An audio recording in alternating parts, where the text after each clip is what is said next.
Hello guys, आप देख रहे हैं अब्रॉड एकेडमी में आपका स्वागत है। हम बात करेंगे आज जर्मनी के स्टडी वीज़ा की। जो कॉस्ट ऑफ स्टडी होती है जर्मनी की, उसके बारे में हम आज बात करेंगे आपसे। और हम बात करेंगे दोनों public university and private university का।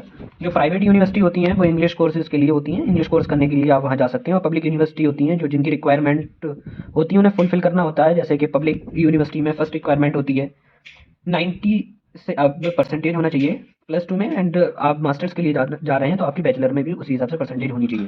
और पब्लिक यूनिवर्सिटी की सबसे टफ रिक्वायरमेंट जो होती है वो अब लैंग्वेज भी रहती है। जो लैंग्वेज होती है वो भी एक बैरियर रहता है इंटरनेशनल स्टूडेंट्स के लिए। और जैसे ही हम बात करते हैं प्राइवेट यूनिवर्सिटी की, प्राइवेट यूनिवर्सिटी में इंग्लिश कोर्सेज अवेलेबल होते हैं। इंग्लिश कोर्सेज अवेलेबल होते हैं और जो इनकी रिक्वायरमेंट होती है ये आइल्स और पीटी वाले बच्चों को भी, आई वाले बच्चों को भी एक्सेप्ट करती हैं। और इनकी प्रोसेस दोनों यूनिवर्सिटी का सेम ही रहता है।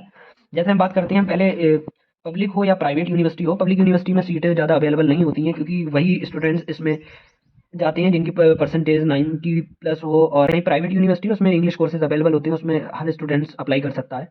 तो हम बात करेंगे प्राइवेट यूनिवर्सिटी की, नॉट फॉर पब्लिक यूनिवर्सिटी की। पब्लिक यूनिवर्सिटी रिक्वायरमेंट्स की है वो ज़्यादा टफ होती है फॉर इंटरनेशनल स्टूडेंट्स के लिए। तो हम करते हैं प्राइवेट यूनिवर्सिटी की बात। प्राइवेट यूनिवर्सिटी में जो हम पहले अप्लाई करते हैं, सबसे पहले होता है एक ऑफर लेटर।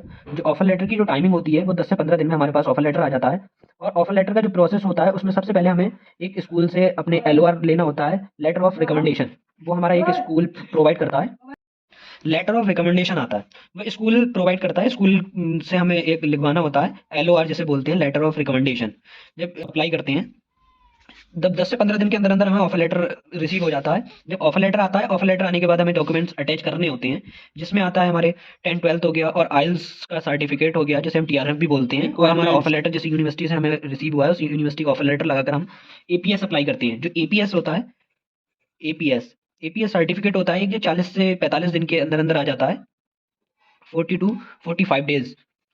जो इसकी रिक्वायरमेंट होती है ये 80,000 80,000 इंडियन INR में जाते हैं, इसकी जो रिक्वेस्ट जाते हैं। और इसमें कुछ कोरियर चार्जेस भी होते हैं, जो कोरियर चार्जेस लगते हैं जहाँ से हम हैं वहाँ से हमें डॉक्यूमेंट्स बाय पोस्ट BFS में भेजने होते हैं। क्योंकि हमारे जो डॉक्यूमेंट्स होते हैं वो जर्मनी जाते हैं, जर्मनी की यूनिवर्सिटी, जर्मनी के जो काउंसिल होती है वहाँ से हमारे डॉक्यूमेंट्स ऑथराइज्ड होने के बाद फिर हमारे डॉक्यूमेंट्स बैक टू इंडिया आते हैं। तो उसमें हमारा 2,000 रुपये की कोरियर चार्जेस भी लगते हैं बाय पोस्ट हमें कोरियर करने के लिए।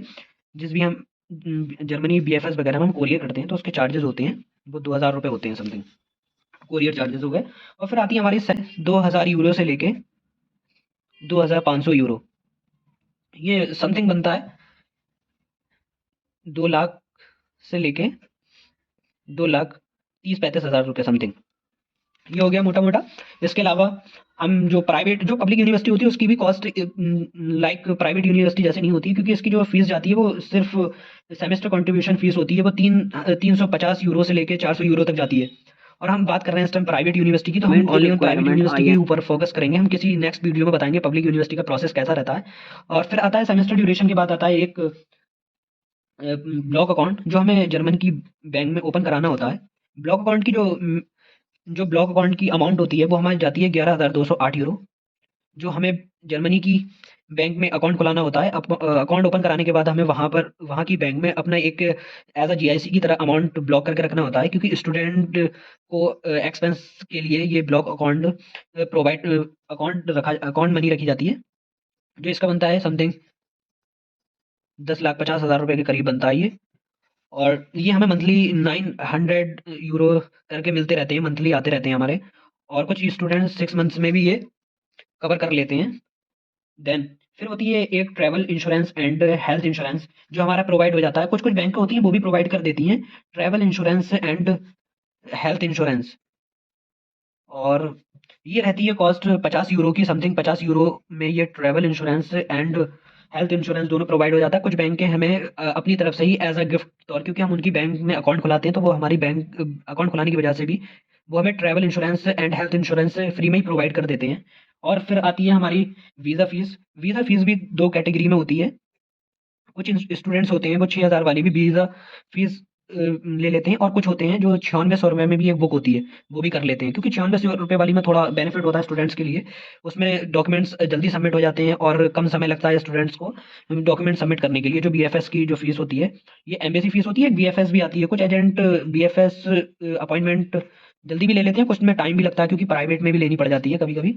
तो इसलिए आप अप्लाई कर रहे हैं तो आप जल्द से जल्द अपनी बीएफएस अपॉइंटमेंट भी चेक करते रहिएगा, क्योंकि बीएफएस अपॉइंटमेंट मिलना भी बहुत एक टफ वर्क होता है।